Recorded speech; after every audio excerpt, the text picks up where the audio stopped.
Welcome back. Thanks so much for joining us for another episode. Today we're going to be talking about attack methodology framework. So when we talk about a methodology, we're talking about it's more of a generalized kind of path that you might follow, right? Yes. And Sophie, one of the things that's great about a methodology in cybersecurity is it will give us kind of a blueprint to look for that an attacker might follow.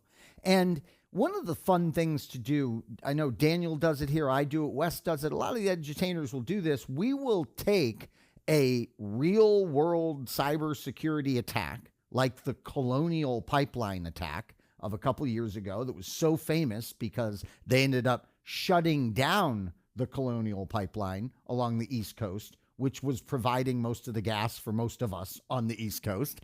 And we'll take an incident like that and we'll break it down. And when we break it down, we'll often break it down against one of the well-known frameworks.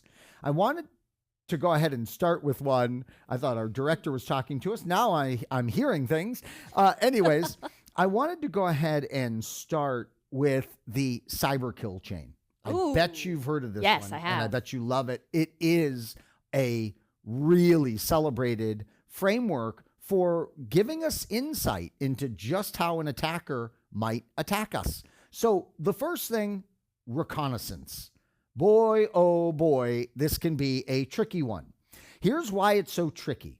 The attacker is going to be eavesdropping on your network environment and on your workstations and on your servers and on your firewalls. They are obtaining as much information as they can about you. And the reason why I said it can be really tricky is because we have to do this ourselves as network administrators. So what do? Do we kill the ability of ICMP echoes and echo replies because ping could be used to reconnaissance against us? But if we kill ping, how are our own people going to test for the reachability of devices? So you see the dilemma here. We want to lock all this stuff down, but if we lock it all down too tightly, we can no longer manage it. So reconnaissance is a challenge for us. It's how these things tend to start. And think about this from an incident response perspective, because that's really what we want to be thinking about. From an incident response perspective, when we see someone trying to do a ping sweep, boy, the alarm should go off, because very often this is the first step of the process. In the Colonial Pipeline example that I gave you, they had from the dark web some credentials for a remote access account. And then they went and did their reconnaissance and they saw where they would be able to input those credentials. So reconnaissance, at least some of it, is always the start of the process. And it's great that we have this framework to remind us of that. Weaponization is a phase that the attacker will go through. So in the case of the Colonial Pipeline, they had a way in. They could get in via these credentials from the dark web in this remote access account. And then they needed to try and figure out how they could go ahead and do a ransomware attack. So they start weaponizing code that they're going to inject. And of course, that's the next step. How are they going to get that code in? In the case of the Colonial Pipeline attack, it was super easy because they had escalated privileges thanks to credentials that had appeared in the dark web. By the way, one thing they still don't know about that attack that's so interesting is they have no idea how the attackers were able to take those credentials that were found on the dark web and associate them to the company that ran the Colonial Pipeline. So there's a big mystery there on how they connected those dots. We'll probably never know. The good news is for the person that was responsible for those credentials, it wasn't them. I mean, they were truly innocent. This was one of those human error things where an account that no longer needed to be utilized was left enabled. Oh, I know many administrators are hearing this going, how could they have made that mistake? I mean, if Sophie is going to go on some, gosh, knowing Sophie, some graduate studies abroad, and she's going to be gone for 3 months, we would take her account and we would disable it until she returns. Right. I mean, that's just admin 101, but it's amazing what gets missed out there. All right, well, back to the story of our cyber kill chain. When there's a delivery of the code, that's not enough. The code needs to be executed, and we call this the exploitation phase. So they are actually executing the code. Again, in the case of the Colonial Pipeline, another thing that made it tricky, they were so smart. They got in with the remote access credentials. They saw their attack vector, and then they waited and waited and waited. And that is tricky, right? They were probably seeing if they had been caught as far as the, unauthorized access, seeing what was going to happen. And of course, nothing happened because they weren't caught.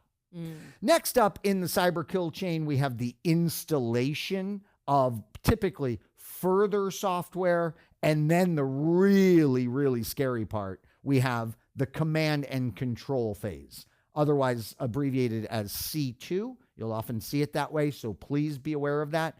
C2 stands for command and control, where systems are now being taken over by the bad guys. That is what happened in the Colonial Pipeline case. One thing I want to tell you about the Colonial Pipeline, though, a lot of misinformation on this. The attackers did not shut down the pipeline. I repeat, the attackers did not shut down the pipeline. Why the pipeline was shut down was the stakeholders at the Colonial Pipeline, the name of the company that manages it, and I forget their name, I apologize, but they said, shut it down. The attackers had been so pervasive, they were afraid they would access the IoT systems that powered the pipeline, so they shut it down as a preventative. But it is important to know the attackers never did make it that far, thank goodness. By the way, they were paid a ransom. So they got their money, and then they drifted off into the ether, and they undid the damage that they had done and made their money and left. Amazing. So what's the last one? Well, their actions and objectives, right? And in their case, in the case of the Colonial Pipeline, it was to make money, make it rain. And that's what they did, and then went on their way. Now, there are other frameworks. The cyber kill chain, popular one, but another very popular framework that we should use when we're thinking about how we're going to respond to the inevitable attack is the diamond model of intrusion analysis. Have you heard of this one? I've heard of it. Oh, you have? Okay. Sophie's on it. So I didn't say I was an expert. I've heard of it. No, this one's really straightforward, just helping us realize that in any one of these cases, there's going to be an adversary, there's going to be a victim, a targeted system or targeted set of credentials, there's the infrastructure that we have to worry about, and then there's the capabilities of the attackers. Remember, not all attackers are created equal. In the case of the Colonial Pipeline, it was a group, we believe, out of Russia, I believe, and they were highly, highly skilled. And that's going to be an entirely different experience compared to someone in college who's trying to maybe hack someone's credit card to buy some beer. Picking on the college kids today. What's wrong with me? All right. Now, there's another area of frameworks that I wanted to discuss with you that can be very beneficial for our dev staff once again, and also for just our IT teams. And one of the things that we're going to want to do is test our solutions, and we're going to want frameworks to test them. Now, Sophie, I never put a lot of text on a slide because we all know a lot of text on a slide is horrible. But I did want to quote the vendor, the creator, and thank you so much, Ryan, for blowing that up for us. You gotta love this. They are so flowery in their explanation. Are you seeing that? Yeah. In art, the end result is a thing of beauty. Whereas inside, I couldn't believe it. I had to give everyone this quote. Let me give you the paraphrasing here. If you want to test your systems from a security perspective, you're going to use a scientific, formal methodology, or it's crap. Right? So, they really are coming right out and saying, look, we're not working with art here. This isn't an art. This is a science. And you better have a great testing methodology or you're not dealing with scientific fact. So this is, by the way, a result of the open source security testing methodology manual. I can't believe I have that memorized. I don't expect you to memorize that. I haven't memorized, I guess, because I'm a total nerd. But you can see how passionate these folks are about making sure that there's empirical scientific testing that is done. And that testing, those results are really going to help keep your environment secure. Daniel usually just calls it awesome. Oh, that's great. Awesome. He just calls it awesome. Yeah, leave it to Daniel. I love it. And Daniel, I know, is a huge fan of the OWASP, and they have their own testing guides. So we can't forget about them. And that is an optometrist testing thing. Have you done one of those, Sophie? I have. Okay. Even at your young age. I'm wearing contacts. Oh, you are? Oh, yeah. Ah. I don't have 20/20 vision. No, definitely not. I got to go the contact route. I just don't know if I'd be brave enough to put something against my eyeball. Yeah. But you must get used to it. You get there. Yeah. All right. It's a process. Sophie will be my life coach. All right. So here we are at the OWASP testing guide. And hey, they have a web security testing guide, the WSTG. And this is a guide for obviously testing the web apps and things of that nature. So isn't it great that we may be brand new to developing our company's web apps or even helping with that, but there is going to be a great set of tests that we can run. Remember, we make so much of a big deal of zero-day attacks because we should, but that's not the most common thing. What's happening to us every single day out there is good old-fashioned cybersecurity attacks. They're trying to hack passwords. They're trying to session hijack. They're trying to SQL inject. I mean, that's what's happening, right? It's not all super sophisticated next-gen attacks. So these tried and true testing guides I want you to know about and I want you to take advantage of. Well, it's time for the last one that we're going to be mentioning here, and that is the MITRE ATT&CK framework. And this is another very famous one. And it's always difficult for me to title a slide about this because they're so clever. They did character substitution in the word attack. So that is not a typo. They called it the attack with the ampersand in there to let you know this is all about cybersecurity. This is a wonderfully often used, globally accessible knowledge base of the ways in which you are going to be attacked. And it can help you develop pen tests and adversarial kind of emulations against your own company. And in fact, what I'd like to do right now is jump out to a web browser and let's go to their website and show you how we can start using that framework straight away. I think that this is kind of interesting to look at because you went over like half a dozen different attack frameworks. It kind of seemed like they all had different things to offer. Is there one that stands out above the others or is maybe more popular? Yeah, no, you're absolutely right. What we end up doing typically, Sophie, is we are going to go after the framework, right, that is appropriate for whatever we are doing at the time. So if you and I are working on, geez, how might they attack us? We're looking at the cyber kill chain, right? But then when we're thinking about, geez, how do we test to see if we're protected against it? We slide over to one of the ones biased on testing. So it's a case-by-case kind of thing. It is. Okay. It is. And this one is like a pen tester's dream. Look at this. Yeah. Down the bottom, you see that? I know it's difficult to see. And Ryan, you're the best director ever. But yeah, let me zoom in even more so at least we can see a little section of this. And look, Sophie, it's so great. By the way, Sophie, you have more nicknames around here than anyone. We're making them up for you all the time. But look at that. Reconnaissance, resource development, initial access, execution. So there you're seeing a more elaborate phrasing of the cyber kill chain, right?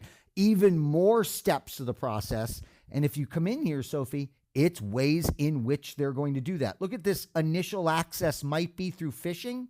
If you click on that, it expands and says, yeah, don't forget, the spear phishing might come via an attachment, a link, or even via some service that has been injected in the machine. Yeah. So this at your fingertips framework, seeing how almost all of the attacks that we come up against are carried out, having this at your fingertips is going to be invaluable when you are really focusing on those incoming attacks. And again, we can think about, all right, what would we want to do as far as incident response goes, thanks to these great tools that are readily available for us. Again, this was called the MITRE Attack Framework. Please be aware of it. And as you might guess, there is a lot of potential attacks laid out here for you. You don't have to memorize this, thank goodness. Yeah, thank goodness. Yeah. I don't know that you could, even if you wanted to. I don't know that you could. Right, so we went over a couple different attack frameworks today, and from what I understand, the world of security, cybersecurity, is constantly changing, constantly having to undergo updates, and because there's new vulnerabilities and stuff. So would you say these attack frameworks are generally pretty up to date? Great question. So one of the things we want you to do when you are consulting these frameworks is don't, and here I am a book author, so I can't believe I'm about to say this, but don't consult a textbook. What you want to do is you want to go to the web of these organizations because, as Sophie alluded to, these things are updated all of the time. You will get up to the MITRE attack framework and it'll be like, this is, and I'm making this up. Okay, don't hold me to this, but you'll get up there and they'll be like, we're at 5.4. So all you people that were looking at the framework 5.3, get rid of that. So you will want to go to the web because a lot of times you'll grab like some cool CySA textbook and that's on CySA 1.0 and you don't even realize that. And you grab it and you're looking at the MITRE attack framework and it's way, way smaller in scope because it doesn't have as many of the newer attacks. So always, I would highly recommend always go to the web for the latest stuff. And also, by the way, verify those URLs because we all know it's a great way to traipse into a nefarious website when you are looking for cybersecurity help, right? The attackers are not dumb. They're trying to put up fake websites for various tools and various frameworks to try and trick you into getting a virus while you're learning how to combat viruses. It's a very, very scary place, cyber today, and we need to be ready for it. That's true. So you need to toughen up. That's right. Because we're going to be diving into more of this coming up next. So yes, indeed. Thank you for walking us through some of these attack methodology frameworks we'll need to be aware of. My pleasure. And thank you for joining us for this episode. We'll see you next time.